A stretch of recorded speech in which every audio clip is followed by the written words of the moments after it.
Hello again, everyone. Welcome to 90s to Now. I am Jerry Strauss. And folks, they've been rocking our worlds for a long time, and we are going to talk all about one of our favorite bands today with the man himself. Of course, you know the band is Everclear. The man is here, Art Alexakis. How are you, man? Good, man. Good to see you, Jerry. How are you?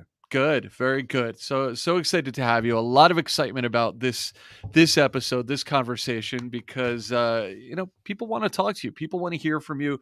People have a lot of questions for you, and I'm sure you kind of get that all over the place because you've got such a history. What's it been like this year? Kind of it feels like we're still in that first full year of being able to go out like on the road and not worry about safety procedures and lockdown stuff and all that. Like has it felt like kind of fresh, kind of anew to be back out there? Yes, that's a lot. By the way, thanks a lot for having me. This is great. I look forward to those questions Sure. and coming up with my best attempts at answers. Yeah, it's like we went out in 21 and we toured, and that was weird. That was Mm, difficult. Um, you know, and last year and so I'd say 21, 22. Not just us, every touring band at every level. I've talked to guys and gals I know in big bands and management companies that can corroborate this. There's a phenomenon that happened in 21 and 22 where you would sell more tickets than what would show up at the gig. That's never happened in my whole career, 30 some years of being on the road. Like I've been touring in bands for 35 years, not just Everclear, Colorfinger, Easy Hose, other bands that I went on. I was guitar tech, tour manager, lighting guy back into the late 80s, late mid 80s. And I'd never seen that. Usually you'll sell so many and then more people will show up what we call walk up, right? At the sure. door. Like even if it's a few people at a club, there's usually more than what you sell. But the phenomenon in 2021 was we would sell tickets and a third of the people would just not show up. Wow. They'd lose they couldn't get refunds, Yeah. they just wouldn't show up. They just And nerves, paranoia. it, paranoia and the funny thing was you'd think that would be mainly in blue states. It wasn't. There was more numbers in red states than in blue states, which is I found very interesting. Wow. But 22, I'd say it was about 10 to 15%. Um, we went to Australia earlier this year, and it was maybe 5%. It was a low. And Mm, I'd say right now we're still at about 5 to 10%. There's still people that buy tickets and don't want to go. And I don't know if it's because of COVID or mm. because of the mindset that we all got from COVID, where people are just like, you know what? I don't want to do what I don't want to do. I just don't want to do it. And maybe they thought better and saying, I don't want to see those stupid Everclear guys. I gotta give that old guy the money. He needs the money. And I would be like, "Give me the money. Come on. That's cool." That's correct. I Um, mean, but all joking aside, it is different, and this year we're doing a lot more of those summer festivals that kinda disappeared, the shrimp boils and the county fairs and the city centennials and stuff like that, and we're yeah. having a great time. We did a Petunia Festival in Dixon, Illinois. And literally, Jerry, there was 20,000 people in the streets Wow. and fireworks going on. And I asked them, "How was last year?" They go, "We had a country cover band, and there was probably about, maybe 1,000 people." Uh, And so I'm like, "Okay, so this is better." And they're like, sounds sounds like a step up for sure. "It's gonna be part of the solution, right?" Yeah. Well, look, I mean, I wanted to ask you actually. It's interesting that you talk about sort of I guess, sort of the psychological phenomenon of crowds and coming back to live entertainment and such. But what about for you and you guys? I mean, as you said, you spent decades on the road. do you feel like was it really a relief for you to get back to the road at this stage of the game? Is it something that's a little more of a hassle for you, or are you just programmed now that you like being on the road, that you're more comfortable touring a lot as you always have done? Well, unfortunately, the answer is none of the above. Um, the way the music business is now, even for what we used to call and still call heritage bands, legacy bands, bands that have a catalog bands, bands that have hits and Yeah. have followings, right? Um, whether it's 5 years ago or 40 years ago, because there's still a lot of bands from the 80s out there on the road killing it, having Yeah. a great business and great, great careers still. Um, for us, it's the only way we make money. We don't make money from records. No one makes money from records. The Mhm. business used to be, and I was talking to someone about this the other day. When I came up in the 70s, 80s, and 90s, the business was you put out a record and you made money from that, from the label advances and stuff like that. And then you would tour to support the record. Right. You wouldn't make your lion's share of money from touring. You would tour to support the record. Mhm. Now it's the flip. Now you make all your money from touring, VIP experiences, where you meet people and stuff like that, and more importantly, merchandise. Yeah. It'd probably be shows, merchandise, VIP in that order. And now you make a record or a song or have some sort of product like that to help your tour. Because then you can go, hey, we're on our 30th anniversary tour. We're going to have this and this and this. Hey, we've got a double live record coming out. We can do this. So come see this tour. You know, you know what I mean? It's like the carrot has been reversed. Yeah, yeah, and that absolutely informs, everything that you have going on because, you have your Live at the Whiskey A Go Go, a new live album coming out September 8th, which sounds awesome, especially, You've you heard know, it? looking at the track listing for, especially for people who've been longtime fans, like this feels like a love letter to longtime Everclear It fans. is. Like that's that's the idea. That's exactly the idea. It's kind of like a greatest hits, but it has all the fan favorites on it and stuff like that. That Everclear fans, does it got Heroin Girl? Does it got Fire Maple Song? Does it got, this and this and this and this? And Local God, everyone wants to hear Local God, which was originally on the soundtrack for Romeo and Juliet that came out in '96. Mhm. Um, yeah, and it was recorded at one show last year, and it's loud, raucous. The crowd is going nuts. Um, it was one of those special nights. I'm just glad we captured it. And Yeah. there's not a lot of studio business on it, tuning or added tracks or any of that crap. This is pretty down and dirty, but it sounds great. I wouldn't put it out if it didn't sound great. Yeah. Yeah. So, And yeah, then and it's coming out on double vinyl. How cool yeah, is that? that's awesome. For a That's kid, like I'm older than you. I grew up in the '70s when all the cool bands had double live albums. We got a double live album, which I'm pretty stoked about. The so 14-year-old and me and the band and the guys in the band, because we're all older, we're pretty stoked. nice. Very nice. And you got a headlining tour. I mean, we are talking about a full slate of being on the road all summer, but that's just kind of a precursor because then you got your own fall headlining tour. You're going out with the Ataris, the Pink Spiders, all over the place. I mean, it's nonstop for you guys. Like, is that exciting at this stage early in the summer to be looking out ahead at all these months and all the different places you're going? Is it daunting? Is it exciting? Is it like how does it look to you right now? Draining emotionally, yeah. It's all the this time it's none of the above. It's all the above. Yeah. Um, yeah, it's I'm 61 years old. I got diagnosed with, MS like 5, 6 years ago. Yeah. Um, having issues with, I'm 61, man, and I'm in pretty good shape because I have to be. I work out constantly, swim constantly, physical therapy, and having my protein smoothie this morning. There you go. Would I rather have bacon and eggs? Yes, but I can't. So you know, it's I, the main thing that comes into it is there's a lot of gratitude.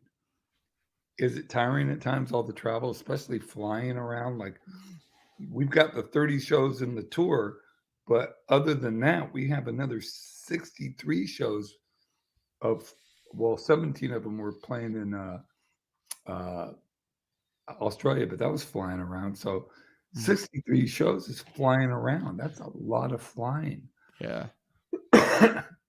And it's draining. We get up, we do red eyes, we get up to get all those shows done. We have to get up really early in the morning. Mhm. Lesser men couldn't do it. I Yeah. mean, other bands are like, my guitar player was telling a guy in Sponge, we were playing a show with them the other day, another great band from the 90s. Yeah. Yeah, man, we get to sleep in today. It's awesome. He goes, cool. What time do you got to get up? What time's your lobby call? He goes, 6:30. He goes, that's sleeping in? When our tour manager goes, we go, what time we got to get up? 6:30 lobby call. We're like, woo, high fiving around. you know, I get, we get back to the gig. First thing we do, pack our bags, but we got it down. Get in bed. Call our families if we're on the East Coast. Say goodnight. Go to Yeah. bed. It's not very like exciting rock and roll, but you know what? Mhm. I love what I do. My band, my crew, we love what we do. We don't want to do anything else. We don't Yeah. want to work in an office. And I make more than a decent living. I make a good living doing this, but I have to work really hard. So to answer your previous question in a very long-winded way, which I apologize, it's all the above. It's excitement. It's draining. It's you know, it's it's everything. But when I walk on stage every night, damn near every night, Mm. it's intoxicating. Still to this day. That's great. That's really amazing. And it comes through. I mean, it comes through in everything that you guys do. It comes through in the choices that you make, putting out an album like this, the live album that's coming out September 8th. It just comes through that you guys, it's a labor of love. And I think that's something that fans can feel, that fans enjoy knowing. And it's part of the reason why they continue to gravitate to you and the music that you guys make. So, Appreciate that. it's so cool to see, to say. And speaking of saying, I mean, I could ask you questions and talk to you here all day, but as I've said on this show many times, I'm not really in charge. It's all you guys who are checking out the show every time, everyone who sends in questions. So I got to give the floor over to at least some of these questions that people have sent in, because Good. But yeah. first of all, let's mention that the tour starts. Excuse me. The album comes out September 8th. Hmm. Live at Everclear, live at the Whiskey a Go Go. Yeah. But the tour starts in Lexington, Kentucky on September 6th, so 2 days earlier. Okay, cool. And of course, the website everclearmusic.com has all the info about all the things, about all the above and more. So you can make your plans now. It's a couple months away, but you don't want to wait. You want to get in there and make your plans for an Everclear fall, if not an Everclear summer, because you guys are everywhere. Why not both? Yeah, absolutely, Oh, don't, absolutely. yeah. All right. Well, let's get to some of you guys. We're going to try to get in what we can here. Again, we thank you guys so much for sending in your questions and for checking this out. And please remember to subscribe and share the show and all that stuff to help us grow as well. Let's go to our buddy Infinite Zucchini 214. Uh, There we go. Okay, yes. Also, alter ego, Soggy Opportunity 753. We've got some great handles coming through here this week. What bands did you listen to as a kid? Like, who are your biggest inspirations? Well, that's a really great question. I was born in 1962, so I fell in love with radio probably as early as I can remember. There's stories of me dancing so hard in the car in the front seat. This is before bucket seats, kids, or seat belts. dance between my mom and dad so hard to a surf song called Wipeout. I don't know if you know that song, but it's a big drum beat all the way through, but like Sh- a drum roll. Sure. And my dad had to pull over until I stopped dancing um, when I was about 15 months old, a year and a half old. And then when I was 3.5, I snuck out of my room to go see what my parents and my family were watching on TV because I heard this crazy, crazy noise. And it was the Beatles on Ed Sullivan the last time when 65, 66. Mm. And I ran up to the screen in my underwear and my t-shirt, and I just that's all I've ever wanted to do since. So as I got older, I was listening to pop radio in the car, and then my brother, my oldest sister was into Motown and stuff like that, so I loved that. Mm. My brother was into more like Zeppelin, Hendrix, Doors, the heavier stuff, acid rock and all that stuff, Black Sabbath, and I loved that. That was probably my favorite. And then my next sister was more into like Joni Mitchell, Neil Young, the Wow. California sound, and I love that as well. And I grew up in a housing project, which was primarily African American, so I listened to a lot of soul music from with my friends, and I loved that. So um, it just everything to answer your question. Um, my first concert that I went and saw the Doors. That my brother took me to see the Doors when I was 4 years old down at Venice Beach. But Mm. the first real concert that I paid money for was to see when I was 11 years old. I went and saw Chuck Berry because I was a huge oldies rock and roll fan. Ah. And then after that, it was just Sabbath. I saw Zeppelin. I saw Rush. I saw Jethro Tull. I saw um, God, literally, there's like a list like this. Um, just nothing mattered to me more than rock and roll. And I started playing guitar when I was 14, and it was just we're off to the races then because that's all I ever wanted to do. My Are poor there mom. My uh, poor mom. That's all. are there would you say there are lessons, whether you knew it or not, not necessarily the musical influences, but just from seeing all these different amazing performers on stage Oh, that you've kind of buried in your brain and taken with you for when you guys tour and you guys do shows? Like, is there any kind of tricks of the trade or just stylistic things or just things that you've taken from those influences?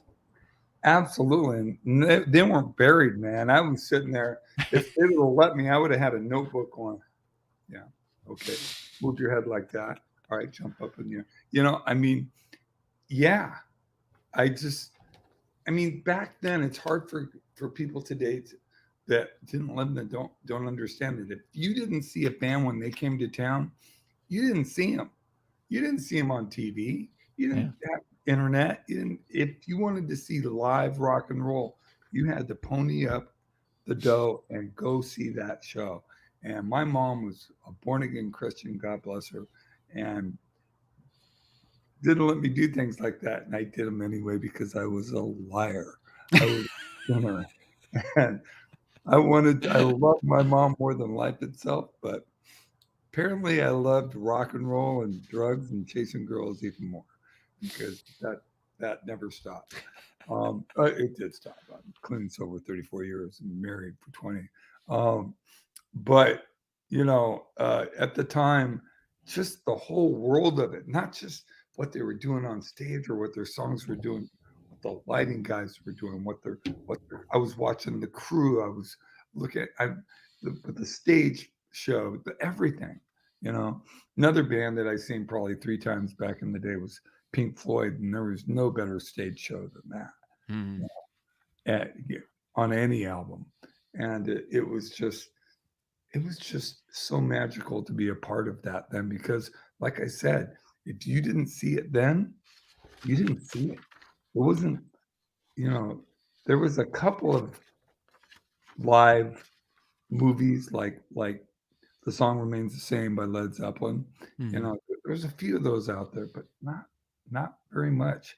You had to be present and be there, and I think that made it more exciting and more special. You know what I mean? Yeah, yeah, Good absolutely. question.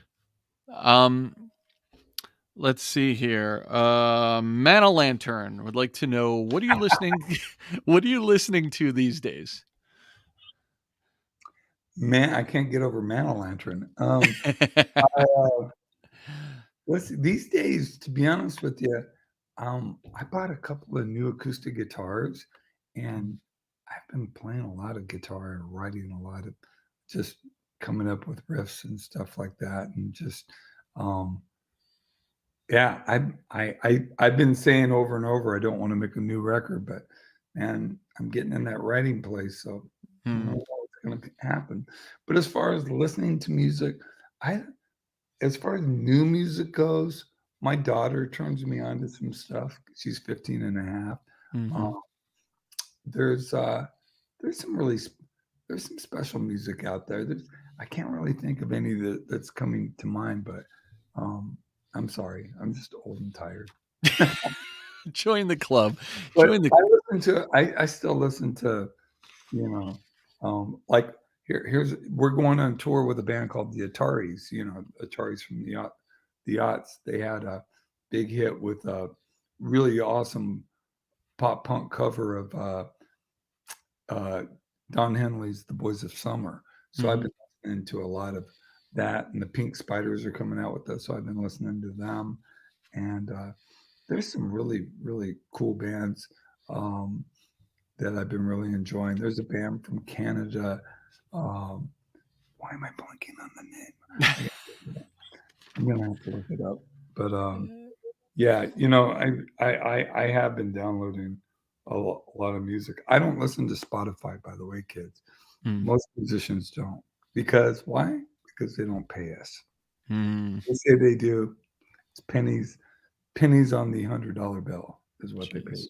So we don't really listen to that. So I don't have Gotcha. a Spotify playlist. Most musicians and people that are in the industry don't. It's Yeah. usually civilians. The enemy. The Um enemy, not the enemy. They're just old school. They found a way to turn it back to where the artist is the indentured servant. You know, Mhm. that's that's the way it was in the 50s when they were giving African American artists like Little Richard $500 and a car, and that's all he ever got paid for all those hits. At least he came back and won in court, but there's a lot of horror stories out there. Yeah. Thank God that didn't happen to me. Mm. Junger 128. What is Art's favorite song that did not make it onto an Everclear album? I think The Swing off of the Scream 2 soundtrack is one of the best Everclear songs. Hmm. That's a good one. I would say there's a song called Blondes that has been on a couple of like B-sides here and there, but it never made it on a record. And I don't know why, because it's one of my favorites. It's a really cool song. And we actually play that live every now and then. Um, that's probably one of my favorites. I love playing the swing. We play that.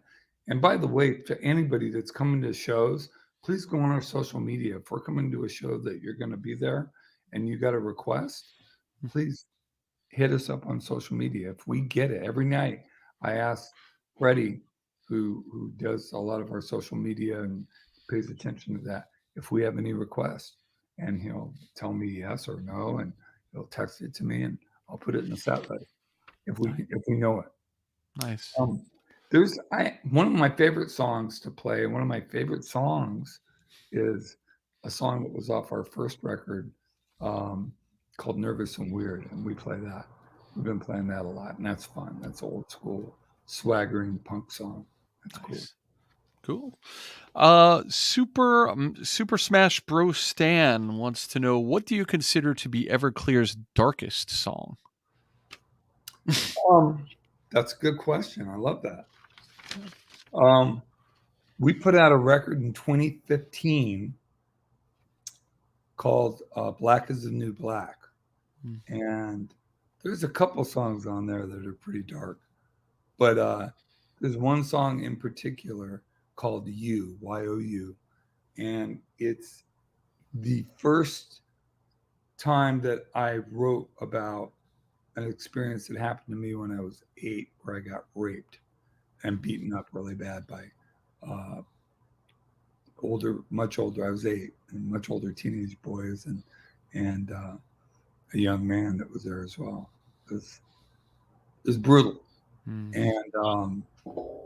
and never written about it before. And I think that song is one of the heavier songs we've got musically, and definitely lyrically. And it's a great song, and I'll never play it live, ever. Yeah. No Yeah. urge. Don't need to. It's like going and seeing a movie like Schindler's List. You got to see it once. Do Yeah. you really? Are you ever like, man, I really want to see that movie again? No. No one ever. You know, It it's a was great. I mean, it's a great movie. Deserved all the Oscars and accolades it got. Don't want to see it again. yeah. Don't need to see it again. I learned the lessons that it had to teach me. They're I already knew them, but they're imprinted in images. And I feel that same way about the song "You." I don't need to sing that. I'm gonna stay in a dark place and ask about another song. Robert H wants to know, wondering why he dislikes and will not play his song "Overwhelming."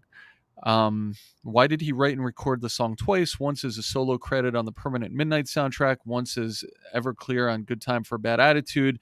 Now distances himself and generally talks down about the song.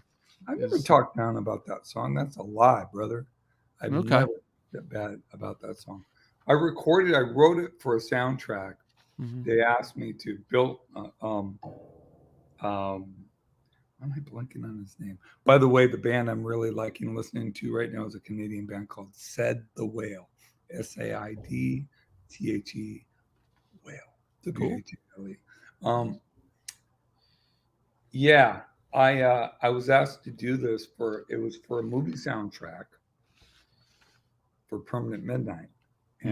and I was asked by the writer and um, a couple of lead actors to do the song, to do a song, to write a song for it. So I wrote a very heavy emotional song for a very heavy emotional movie. Um, it was produced. It's the only song I've ever done that was produced by someone else.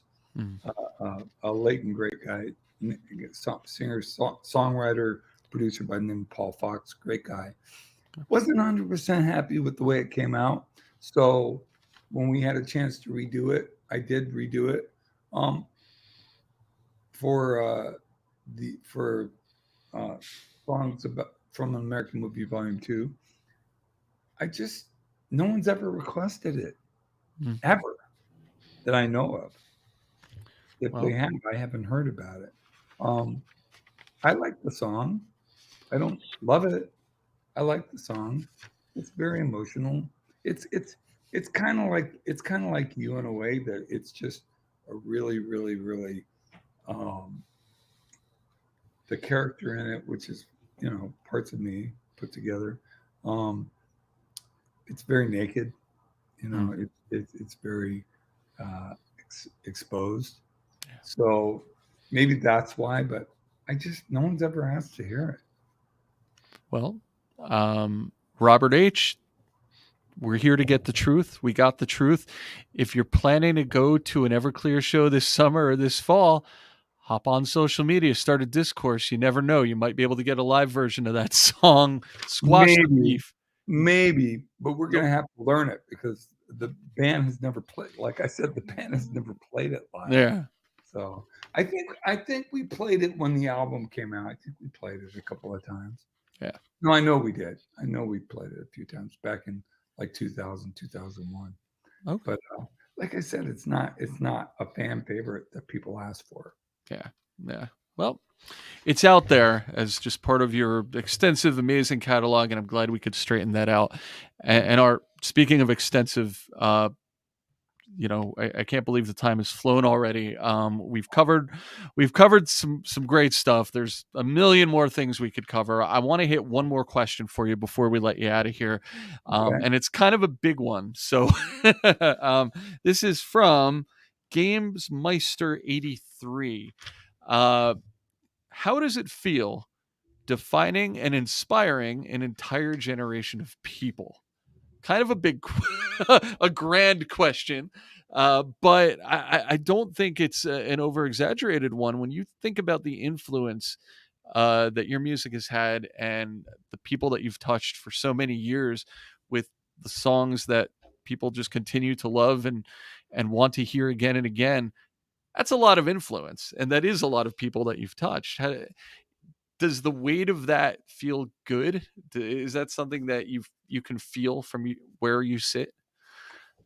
Both, for but great question and great follow-up from you.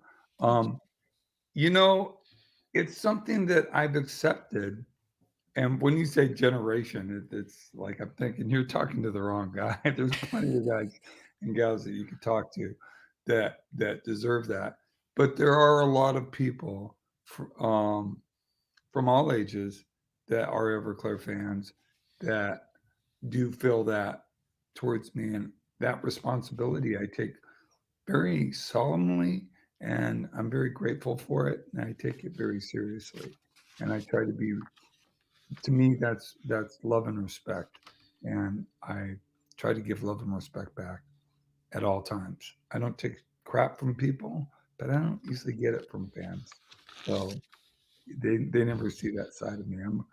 I am a cantankerous old 61-year-old dude who grew up in a housing project and has a very checkered past. Mhm. Um, gangs and all that stuff back in the day. But nowadays, I'm just happy being a middle class dad, white picket fence. And um, when I meet people, I always make time for people. I try to always make time, unless it's I'm on family time, and then I ask them to respect that. Yeah, But other than that, um, I am grateful, and like I said, I take it very seriously with a lot of respect.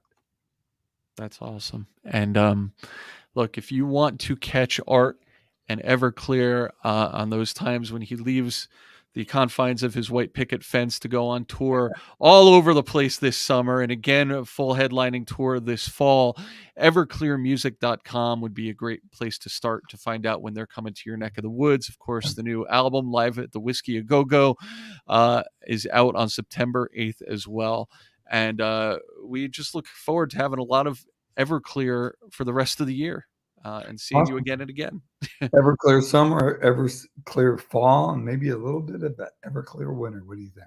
Nice. Let's keep it going. All right. Absolutely. Art, thank you Thanks, so much. thanks, Jerry. Thanks for having me. Bye, everybody. Thank you. And thank you guys for checking us out this time on 90s to Now. Subscribe, like, share, do all the things. Thank you so much. And we'll see you next time.